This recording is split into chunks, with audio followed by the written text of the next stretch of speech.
ọ̀fẹ́ mi tó fún ọ. Ó tó oore ọ̀fẹ́ mi tó fún ọ. Oore ọ̀fẹ́ tí kò lẹ́gbẹ́.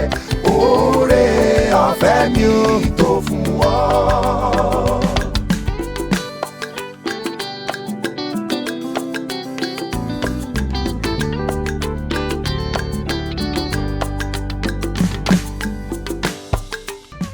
Oore ọ̀fẹ́ mi tó fún ọ.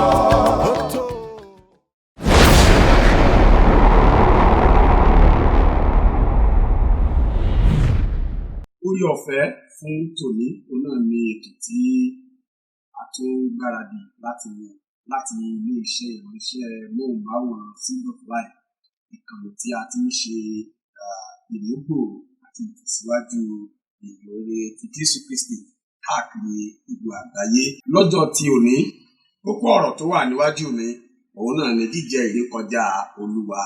Jíjẹ ìrékọjá Olúwa nípa orí ọ̀fẹ́ Ọlọ́run. Orúkọ mi ni Yusuf David, olùṣọ́ àgùntàn Kenaland Baptist Church tí ó wà ní Fátòkun Bàkó ní ìlú Ìbàdàn. Mo gbẹnusọ fún iléeṣẹ́ Seed of Life Television. Kí a tó lọ ka ọ̀rọ̀ Ọlọ́run, ẹ jẹ́ kí a gbàdúrà ní orúkọ Jésù. Ọlọ́run ayérayé agbẹ́yìnga, Ọlọ́run ìyanu ayìnlélógo, ẹ̀dá ọpẹ́ wa fún orí ọ̀fẹ́ náà tí ẹ fi fún wa láti tó pàdé lọ́jọ́ ìní ògo ní forúkọ yín lókè ọ̀run. Ọlọ́run ọ̀rọ̀ bá wa sọ̀rọ̀. Ọ̀rọ̀ yìí jẹ́ kó fún ayé wa nítumọ̀, jẹ́ kó tún wa ṣe, jẹ́ kó yí wa padà. Olùsọ òpè, olùgbọ́ òpè fúnra ara rẹ̀ látòrí ìtẹ̀kọ́ wa ní ọ̀rọ̀ rẹ̀. Jésù Kristi Olúwa wa, àmín. Ẹ má gbàgbé kókó ọ̀rọ̀ tí mo pè fún wa, àwọn náà ni jíjẹ ìrékọjá Olúwa. A ó lọ kà láti inú ọ̀rọ̀ Ọlọ́run. Ọ̀rọ̀ Ọlọ́run ìwé Ẹ́kísódù orí 12, màá kà láti ẹsẹ̀ 8 sí 11. A ó sì mú ẹsẹ̀ wúrà wa, a ó rí ẹsẹ̀ wúrà wa nínú ẹsẹ̀ 11. Ọ̀rọ̀ Ọlọ́run kà báyìí wípé wọ́n sì jẹ ẹran náà tí a fi iná sun bí òru náà àti àkàrà aláìwú ewébẹ̀ kíkorò ni wọ́n fi jẹ. Ẹ má ṣe jẹ nínú rẹ̀ ní tútù tàbí tí a fi omi bọ̀, bí kò ṣe sísun nínú iná, àti orí rẹ̀ àti itan rẹ̀ àti àpòpọ̀ inú rẹ̀ pẹ̀lú. Ẹ kò sì gbọdọ̀ jẹ́ kí nǹkan kí ó kù sílẹ̀ nínú rẹ̀ dé ojúmọ́. Èyí tí ó bá sì kù di ijọ́ kejì, òun ni kí ẹ̀yin kí ó dáná sun. Báyìí ni ẹ̀yin ó ṣe jẹ tí ẹ̀yin tí àmùrè dídì ní ẹ̀gbẹ́ yín, bàtà yín ní ẹsẹ̀ yín, àti ọ̀pá yín ní ọwọ́ yín. Ẹ̀yin ó sì yára jẹ ìrékọjá Olúwa ni. Ẹsẹ̀ 11 eléyìí tí ṣe ẹsẹ̀ wúrà wa. Ẹ jẹ́ kí a jọ kà á fún àwa tí a ń gbọ́ mi tí a gbé Bíbélì lọ́wọ́. Ó ní báyìí ni ẹ̀yin ó sì ṣe jẹ tí ẹ̀yin tí àmùrè dídì ní ẹ̀gbẹ́ yín, bàtà yín ní ẹsẹ̀ yín, àti ọ̀pá yín ní ọwọ́ yín. Ẹ̀yin ó sì yára jẹ ìrékọjá Olúwa ni. Kí ni à ń pè ní ìrékọjá? Ìtàn ìpìlẹ̀ láti ìgbà kíkó Ísírẹ́lì lọ sí Íjíbítì ní nǹkan bí ọdún 1445 síwájú ọjọ́ Olúwa. Àwọn ènìyàn Hébérù tí a padà ń pè ní ìkẹyìn ní Júù tí ń ṣe wọ́n ti máa ń ṣe ayẹyẹ yìí láti ìgbà dé ìgbà. Pàápàá jùlọ wọ́n ti sọ di ayẹyẹ tí a ń pè ní ọdún ìrékọjá láàrin ìran Hébérù tí a mọ̀ sí ìran Júù. Bákan náà, ní àkókò tí wọ́n bá ń ṣe, wọ́n ní àwọn èròjà tí wọ́n ń lò. Àkọ́kọ́, wọ́n máa ń lo ohun tí a lè pè ní ẹ̀jẹ̀ ọ̀dọ́ àgùntàn, tàbí ká pè ní ọ̀dọ́ àgùntàn fúnra rẹ̀, àti bẹ́ẹ̀ bẹ́ẹ̀ lọ. Jésù Kristi Olúwa fún ara wọn, àwọn náà ń pàkíyèsí wa sí, torí pé ọjọ́ tí wọ́n fi àyájọ́ ọdún ìrékọjá yìí sí, ó bọ́ sí ọjọ́ Ẹtì tí a ń pè ní Ẹtì Rere lọ́jọ́ tòní. Tí a bá ṣàkíyèsí nínú ìtàn Jésù Kristi, a rí i pé nígbà tó kù díẹ̀ ó lọ padà láti lọ parí iṣẹ́ lórí igi àgbélébùú, a pè ọjọ́ Ẹtì kan ní ọjọ́ Ẹtì Rere. Kí ni àwọn ń pè ní ìrékọjá? Ìrékọjá jẹ́ ẹbọ ìrántí fún ìran Ísírẹ́lì. Kí ni àwọn èròjà tí a máa ń lò? Àkọ́kọ́, pípa ọ̀dọ́ àgùntàn, ewébẹ̀ kíkorò, àkàrà ìwú àti bẹ́ẹ̀ bẹ́ẹ̀ lọ ni àwọn nǹkan tí a máa ń lò nínú àjọ ìrékọjá tí a ń sọ̀rọ̀ nípa rẹ̀ yìí. Kí ni àwọn nǹkan wọ̀nyí túmọ̀ fún, àbí kí la lè sọ wípé wọ́n túmọ̀ sí nínú ìtàn tí a mọ̀ sí ìtàn ìrékọjá? Ẹ má gbàgbé o, àkórí ọ̀rọ̀ yìí ni jíjẹ ìrékọjá. Ọ̀rọ̀ ní ó lè jẹ́ ọ̀rọ̀ tí ó gba àkókò wa díẹ̀, ṣùgbọ́n mo sì ní fún wa wípé mi ò ní gbà wá ní àkókò. Kí ni àfiwé jíjẹ ìrékọjá pẹ̀lú Jésù Kristi Olúwa wa? Àkọ́kọ́, ó ní wípé gbogbo ìṣẹ̀lẹ̀ ohun tí ó ń ṣẹlẹ̀ látẹ̀yìnwá nínú ìrìn àjò àwọn ọmọ Ísírẹ́lì ó ń ṣàpẹẹrẹ ọjọ́ ọ̀la, ó ń ṣàpẹẹrẹ ohun tí ó ṣẹlẹ̀. À ń sọ̀rọ̀ nípa ìjọ̀dún àgùntàn. Fún àwọn onígbàgbọ́, ìrékọjá kún fún àsọtẹ́lẹ̀ tó ń tọ́ka sí Jésù Kristi nínú májẹ̀mú láéláé. Nínú májẹ̀mú tuntun, a ṣe ìmúṣẹ rẹ̀ ní kánkán lọ́dún tí a bí Jésù Kristi Olúwa wa.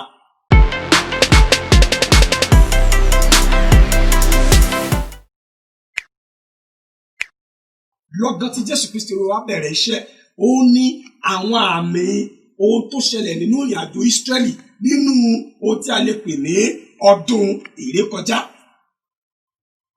Hallelujah o. Náà, nínú ìrìn àjò ìrékọjá yẹn, kí ni ìṣe pàtàkì rẹ̀ fún àkókò tí a wà? Ewébẹ̀ kíkorò, ó pàkíyèsí wọn sí àwọn ìkorò tí wọ́n jẹ nígbà tí wọ́n wà níbo, nígbà tí wọ́n wà ní inú ìgbèkùn Íjíbítì. Ẹ̀jọ̀dún àgùntàn, ẹ bá gbàgbé, ẹ rí i pé wọ́n ní ọ̀jọ̀dún àgùntàn akàn nípa fún ìran Ísírẹ́lì láti máa fi sí ojú òpó tàbí tí a lè pè ní ẹnu ọ̀nà ilé wọn. Ẹ jẹ́ ká padà sí ẹsẹ̀ 13, ó pàkíyèsí wa sí nǹkan kan. Ẹsẹ̀ 14, bó tẹ̀lé pé àti ìka Bíbélì wà níbẹ̀, ó ní ẹ̀jẹ̀ náà ni yóò sì ṣe àmì fún yín lára ilé tí ẹ̀yin gbé wà. Nígbà tí ẹ̀yin bá rí ẹ̀jẹ̀ náà, èmi ó ré yín kọjá, ìyọnu náà kì yóò wá sórí yín láti run yín nígbà tí mo bá kọlu Íjíbítì. Náà, kí ni ìṣe pàtàkì rẹ̀ fún àkókò yìí? Jíjẹ ìrékọjá gẹ́gẹ́ bí jíjẹ oúnjẹ alẹ́ Olúwa, òun la fi rọ́pò rẹ̀ ní àkókò yìí. Náà, jíjẹ oúnjẹ alẹ́ Olúwa dúró fún kíkópa wa nínú ikú àti àjíǹde rẹ̀. Ẹ̀jẹ̀ rẹ̀ ó gbà wá lọ́wọ́ nǹkan kan. Kí ló gbà wá lọ́wọ́? Ó gbà wá lọ́wọ́ ẹ̀bi ayérayé.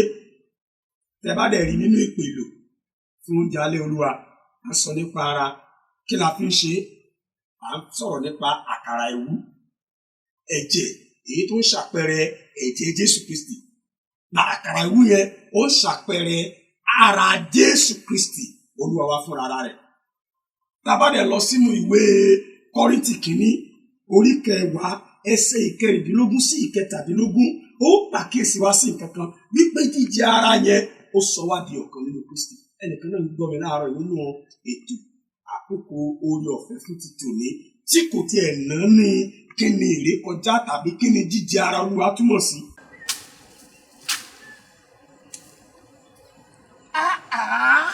Irú ayé wo wá lè ní wáyé? Àdìsá. Láì oko àgbàdo mi òkè ọ̀hún, òun náà kọ́ kò gbójú báyìí lọ. Ní ìrètí tí n bá débi ọ̀pẹ ìgbò, òun náà máa gbó, ó máa kó lọ́jà láti lọ sọ́ta. Ayé ìṣú mi. Àdìsá, gbogbo àrùn yìí. Ètò kan mú gbogbo. Ètò òun ní ìfọwọ́ sọ fún ẹ. Orí ọ̀fẹ́ ọjọ́ òní. Nígbà wo ni ètò náà? Ní aago 6. Sígbà wo? Sí aago 6 àràárọ̀. Ní ilé iṣẹ́ ìmáwòrán.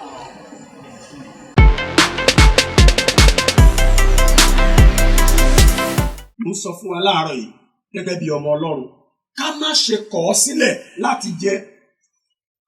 A máa sọ̀rọ̀ nípa ara Olúwa, ẹlòmíràn gẹ́gẹ́ bí onígbàgbọ́ sọ pé mi ì lè jẹ o, ẹ má fi lọ̀ mí o. Kí ló fà á? Torí ẹ̀ṣẹ̀, torí ìgbé ayé wa. Gbọ́ ọmọ Ọlọ́run, tó bá jẹ́ pé o kùnà láti darapọ̀ mọ́ wa nínú ṣíṣe àjọyọ̀ ìrékọjá tàbí jíjẹ ìrékọjá Olúwa, èyí tí a pè ní àkókò yìí ní ara Olúwa. Kí ni ìṣe pàtàkì rẹ̀? Fífi ẹ̀jẹ̀ sí ara àwọn òpó ìrẹ̀kùn jẹ́ ṣíṣe nípa ìgbọràn. Ìyẹn ni pé nípa ìgbọràn nìkan ni a fi lè jẹ ara Olúwa kó lè ní tí ó sì ní ìtumọ̀. bí a bá kùnà láti gbọ́ láti jẹ́ ó túmọ̀ sí wípé a kùnà láti ní ìbápín pẹ̀lú ikú ẹ̀jẹ̀ àti ara Jésù Kristi eléyìí tí a mọ̀ sí ikú àti àjíǹde rẹ̀. bó ṣe ń gbọ́ mi láàárọ̀ yìí mo ń rọ̀ bí ọmọ Ọlọ́run jẹ́ kí ni àwọn iṣẹ́ tó máa ń ṣe ẹ má gbàgbé mo sọ fún wa o ó rà wá padà lọ́wọ́ ẹ̀bí ó rà wá padà lọ́wọ́ ikú ẹlẹ́ẹ̀kejì. Paul máa ń gbà wá níyànjú ó ní pé àwọn tí wọ́n kú nínú Kristi wọn ò kú ṣùgbọ́n wọ́n ṣe kí ni o wọ́n sùn. tó bá jẹ́ ẹni tí ó ń kọ ìrékọjá ara Olúwa ó túmọ̀ sí wípé o ò lè ní ìpín nípa ìyè ayérayé. àǹfààní ni fún ọ o lè máa wò bí ẹni pé sẹ́ni tí ò dára Olúwa ò lè lọ síjọba ọ̀run ni ó ṣeé ṣe fún ọ torí pé ó pa á láṣẹ nígbà tó kó àwọn ọmọ ẹ̀yìn rẹ̀ jọ nígbà tí ó di ọjọ́ ẹtì rere ó sọ fún wọn nígbà tó ṣe ó ní ẹ máa ṣe èyí ní kíni o ní ìrántí mi. gbogbo wa kùnà gẹ́gẹ́ bí ọmọ Ọlọ́run láti darapọ̀ mọ́ wa nígbà tí a bá ń ṣe yálà nínú ilé ìjọsìn tàbí nínú orí ètò kan tàbí òmíràn. ẹ ti rí àwa ìjọ kan àti mú lọ́kùnkúndùn ìjọ kan wà tó jẹ́ wípé lójoojúmọ́ ni a máa ń ṣe àjọ ìpéjọpọ̀ jíjẹ ìrékọjá ara Olúwa. iṣẹ́ pàtàkì rẹ̀ pọ̀. wọ́n ní ọ̀dọ́ àgùntàn ìrékọjá gbọ́dọ̀ jẹ́ jíjẹ pẹ̀lú àkàrà ìlú níwọ̀n ìgbà tí ìwúkàrà nínú Bíbélì sábà máa ń dúró fún ẹ̀ṣẹ̀. iṣẹ́ pàtàkì rẹ̀ nìyẹn. gbọ́ ọmọ Ọlọ́run ó sọ fún wa àkókò nígbà wa jẹ́ kí n yànnàná fún ọ àwọn iṣẹ́ pàtàkì rẹ̀. bó o bá ti kùnà láti darapọ̀ mọ́ jíjẹ ìrékọjá yìí ó túmọ̀ sí wípé ó ṣeé ṣe bí ọmọ Ọlọ́run kéèyàn máa gbé nínú ìgbèkùn tí ò dẹ̀ ní fi èsì. torí pé nígbà tí a bá jẹ ara Olúwa a ti ní ìdàpọ̀. ẹgbọ́ ẹnìkan sọ wípé ẹni tí ó pa òun yóò kọ́kọ́ pa Ọlọ́run yóò wá pa Jésù kó tó rí òun gẹ́gẹ́ fún alára rẹ̀ pa. ó túmọ̀ sí pé bí o bá ti kùnà láti ní ìdàpọ̀ tàbí láti darapọ̀ mọ́ wa nínú ìrìn àjò jíjẹ mímu ara Olúwa èyí tí ṣe jíjẹ ìrékọjá Olúwa ó túmọ̀ sí wípé o sì nínú Kristi nìyẹn. Bíbélì sọ pé bí ènìyàn bá wà nínú Kristi ó di ẹ̀dá tuntun. kò yẹ kí ẹran ara tàbí ẹ̀ṣẹ̀ kó tún mú ọ láti má lè darapọ̀ mọ́ wa nínú ìrìn àjò jíjẹ ìrékọjá Olúwa.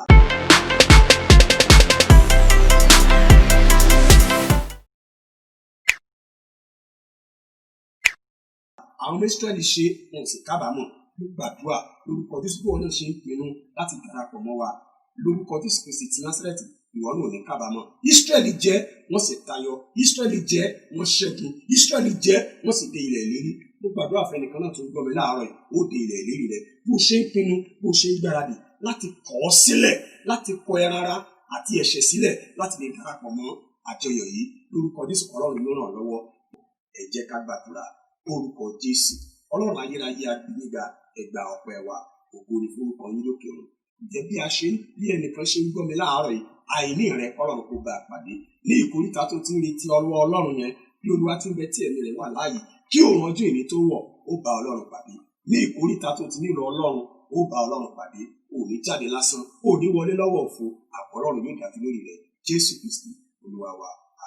lẹ́ẹ̀kan sí ẹ má jẹ́ ká gbàgbé ìkànnì yìí bí o bá ti tẹ bọ́tìnì ìsàlẹ̀ yẹn ó lórí ọ̀fẹ́ láti mọ jàǹfààní ètò yìí láti ìgbà dé ìgbà. a ó pàdé ní ọ̀sẹ̀ tó ń bọ̀.